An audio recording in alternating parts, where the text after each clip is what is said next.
औज़ुबिल्लाहि मिनश्शैतानिर्रजीम बिस्मिल्लाहिर्रहमानिर्रहीम। नाजरीन, सबसे पहले तो मैं अर्ज़ करता हूँ कि आप मेरे नज़रियात से इख्तलाफ कर सकते हैं, लेकिन जो बात मैं करने लगा हूँ अगर इसकी हकीकत से आप इख्तलाफ करेंगे तो फिर आपकी मर्ज़ी है। आप वीडियो को बेशक डिसलाइक कर दें, आप मेरे चैनल को अनसब्सक्राइब कर दें, लेकिन अगर सच्चे पाकिस्तानी हैं तो आप इसको अप्रिशिएट करेंगे और लाइक करेंगे। हालिया दिनों में न्यूजीलैंड ने और उसके बाद इंग्लैंड ने, न्यूजीलैंड तो टीम आई 1 घंटा पहले वापस चली गई और अल्लाह भला करे इंग्लैंड ने टीम भेजने से पहले ही माजरत कर ली। दोनों की असल वजूहात हैं क्या? दोनों ने ये कहा कि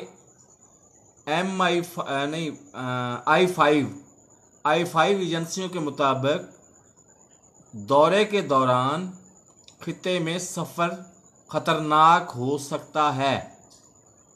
अब इसकी असल वजह क्या है? क्या ये मैं बात करूंगा तो ठीक करूंगा कि इसकी असल वजह वही तफरकाबाज और एक ख़ास मकतबा फ़िक्र से ताल्लुक़ रखने वाले फसादी मुल्ला हैं। एक मुल्ला के बारे में कल मेरे बुजुर्ग और मोहतरम हारून रशीद साहब ने बड़ी ज़बरदस्त बात करके तो बात ही ख़त्म कर दी। उन्होंने कहा जी इसके बारे में मैं क्या बात करूं, कभी क्लाशनकोफ लेके बैठा होता है और जब हमारे शेर जवान आते हैं उधर तो फिर बुर्का पहन के भागने की कोशिश करता है। दूसरा, फजलुर रहमान, आप देखें, तारीख उठा के देख ले, वो खुद इस हकीकत से इनकार नहीं कर सकते कि फजलुर रहमान के आबाओ अजदाद पाकिस्तान बनने के ही खिलाफ थे। तो मेरा सवाल ये है कि इस मखसूस फसादी फिक्का से हम जान नहीं छुड़ा सकते। और 1973 के आइन में जो अल्लाह भला करे 73 के आइन में तो क्या, इसके बाद 1980 में करारदादे मकासद को ज़बरदस्ती इसमें घुसेड़ के तो इसका नाम रखा गया इस्लामी जमहूरिया पाकिस्तान। क्या 73 के आइन से पहले पाकिस्तान नहीं था या पाकिस्तान नहीं चल रहा था बेहतर तरीके से? क्या 73 से पहले हबीब जालब मतलब चंद आने का आटा और ये नज़में नहीं लिख रहा था? क्या फैज अहमद फैज 73 के आइन से पहले मतलब बातें नहीं कर रहा था?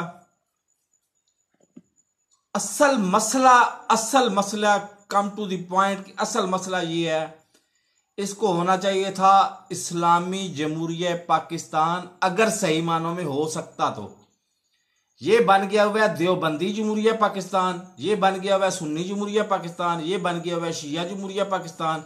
अगर नहीं बन सका तो इस्लामी जमहूरिया पाकिस्तान नहीं बन सका। हमारे साथ हमारे बाद आज़ादी हासिल करने वाला चाइना, वो भी तो इस अवामी जमहूरिया चीन है, वो क्यों तरक्की कर गया? उसके बाद एक बड़ी तारीखी बात कही जाती है कि कमाल अतातुर्क का इनकलाब कामयाब हो गया और कायदे आज़म का इनकलाब नाकाम हो गया। उसकी वजह क्या थी? कमाल अतातुर्क के साथ उसके पुराने साथी थे जो उसके साथ जेलों में भी रह चुके थे, मुश्किल वक्त उसके साथ गुजार चुके थे। और कायदे आज़म के साथ बदकिस्मती के साथी वो थे जो 1940 की करारदाद के बाद जौक दर जौक इब्नुल वक्त जौक दर जौक इधर शामिल हुए। तो हमें उस निज़ाम की ज़रूरत है जो हो तो एक बंदे पर मुश्तमिल, फर्दे वाहिद पर मुश्तमिल लो, सदारती निज़ाम, अवामी जमहूरिया चीन। आप चीन की मिसाल सामने रख के तो उस निज़ाम को बनाएं और उसमें बेरहम एहतसाब करें, मौका दिए बगैर, मतलब सालों का काम आप घंटों में करें। और उसके बाद आप पाकिस्तान के आम आदमी को आप रिलीफ भी दें, उसको नौकरियां भी दें और उसको अल्लाह भला करे रोजगार भी दें और उस आम आदमी के लिए सब कुछ करें, अशराफिया को चुन चुन के इनको डिस्करेज करें, तो फिर ये निजाम ठीक हो सकता है, वरना गया। अगर मेरी इस बात से आप इत्तेफाक करते हैं तो रेड बटन, अगर आपने अभी तक चैनल नहीं सब्सक्राइब किया, रेड बटन को पुश करके, लाल बटन को पुश करके सब्सक्राइब करें और साथ लगे बेल आइकन को दबा के ऑल नोटिफिकेशन को ऑन कर दें, ताकि मेरी हर नई आने वाली वीडियो का नोटिफिकेशन आपको बर वक्त मिल सके। अल्लाह हाफिज।